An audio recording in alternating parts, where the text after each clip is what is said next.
how the marketing scenario has evolved when it comes to delivery and fulfillment of products. Unlike the traditional retailing formats, today there are a lot of new business models, a lot of which are now dominated by the online space. The consumer interacts with any kind of digital platform. There is data that is recorded, and the marketer is able to now access all this data with ease and use all those data to understand the consumer better. This is the reason why we want to put this course across to you, wherein we are now trying to make sense and understand what digital and social media marketing is all about. How can the marketer make use of digital and social media platforms? We'll talk about search engines, we'll talk about social media, we'll talk about emails, we'll talk about mobile platforms, we'll talk about affiliate campaigns, we'll talk about the website, we'll talk about all such platforms in detail. So there will be specific sessions that will be dedicated to understanding what are these platforms, what are the opportunities and limitations of these platforms. This is a very comprehensive course that is now going to give you a strong foothold.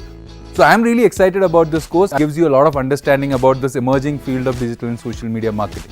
Thank you.